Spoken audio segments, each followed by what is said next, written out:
office, they would much rather continue doing their jobs from home at least a few days a week.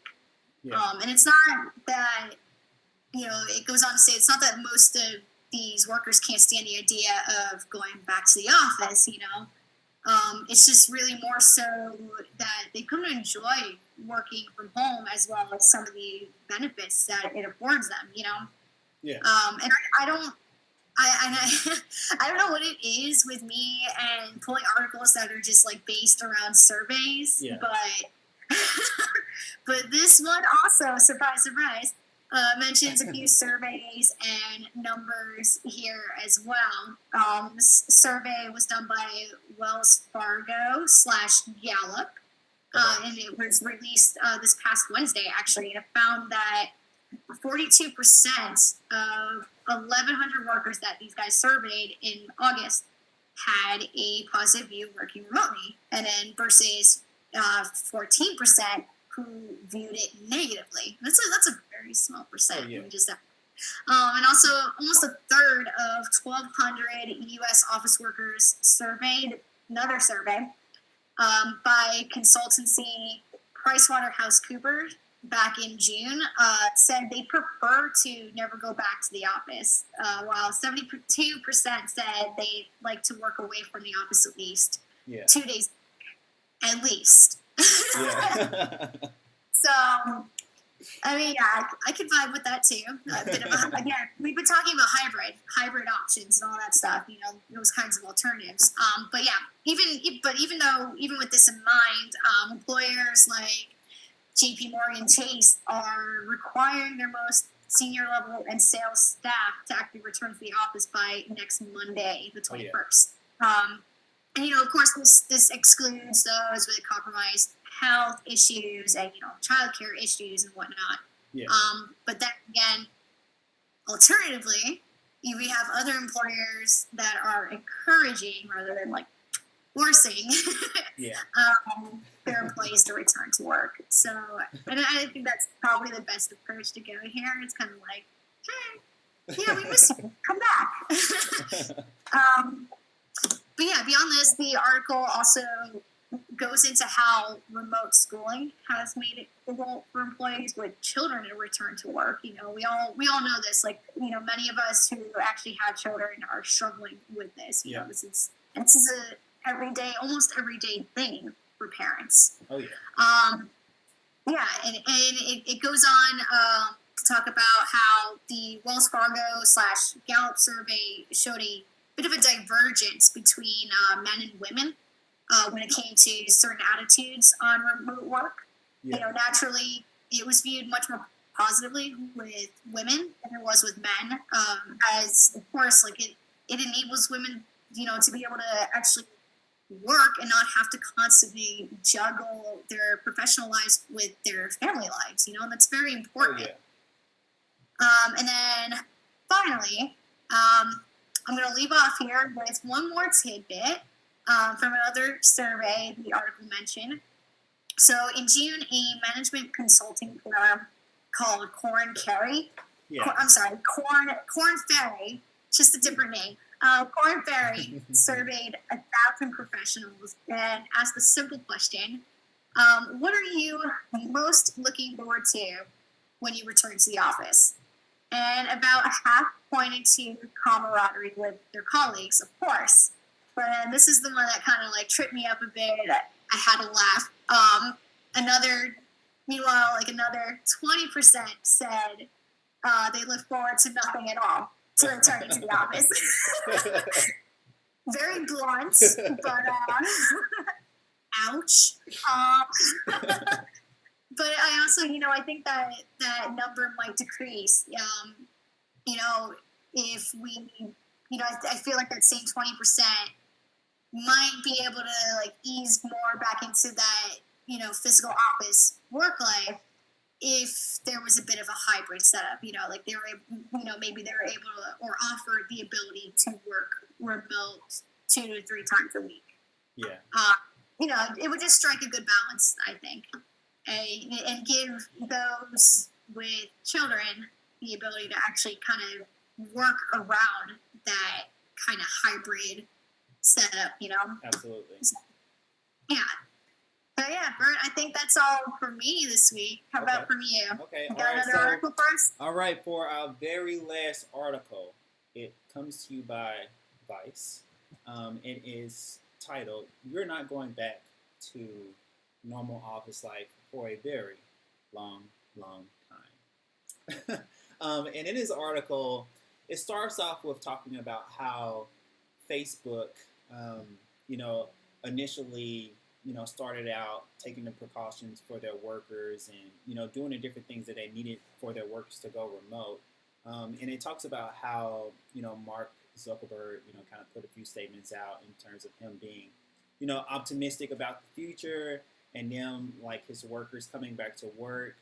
And then it goes into, it basically deep dives into like how a lot of white collar workers who are working remote, kind of loves it, and it works out great for them because, they can handle their essential tasks at home.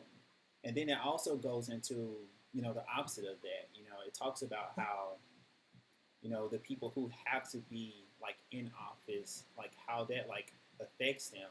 And it like, it kind of like, for me, it kind of makes me think a little bit more about them when I'm like all nice and cozy in my pajamas and happy that I'm still able to work and bring in some income because, we often, when the shoe is on your foot, we often don't, necessarily think about the people who are like, who can't go back into the office. So it talks a little bit more about, the people who are like faced with those challenges of like, hey, I need to be in office to do the work that I do, and it is like, and how that's like affecting them, and it also talks about how,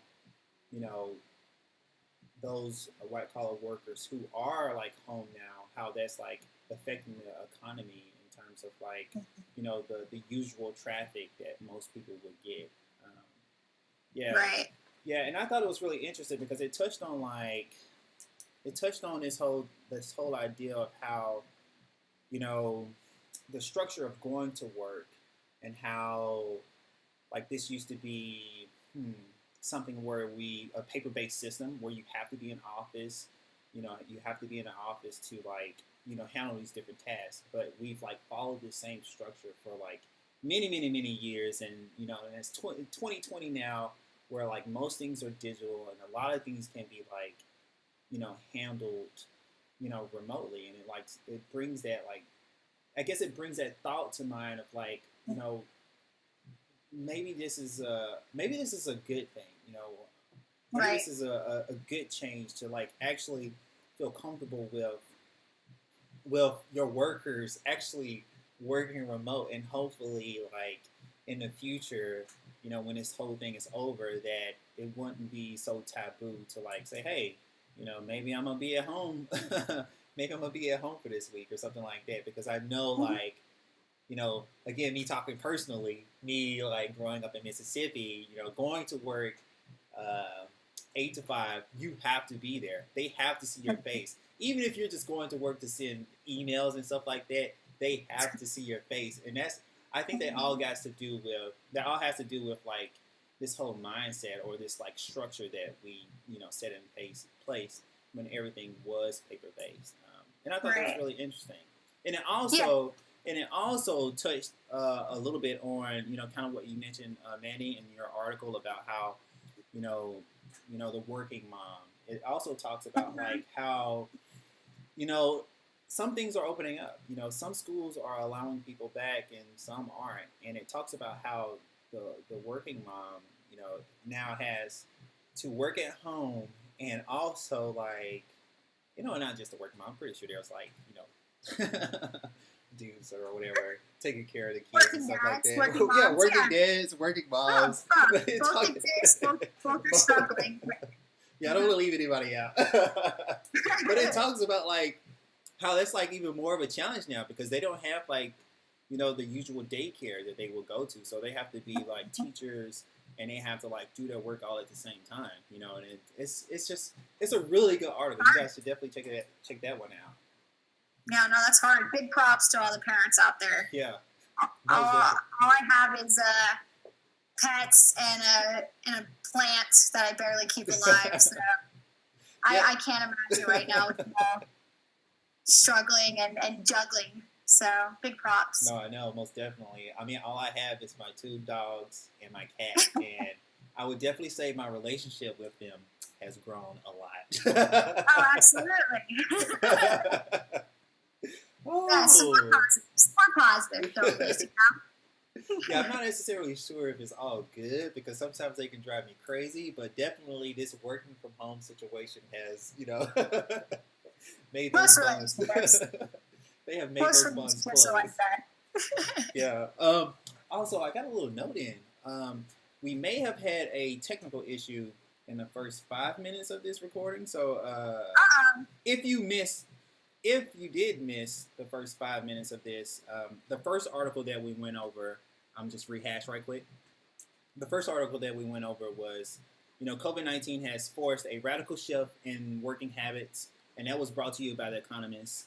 And it talked about the 4 or 5 different major countries, European countries, and how they are handling the work from home situation. It talks about how, it talks about some of the cons and pros and the mindset of people working from home, there.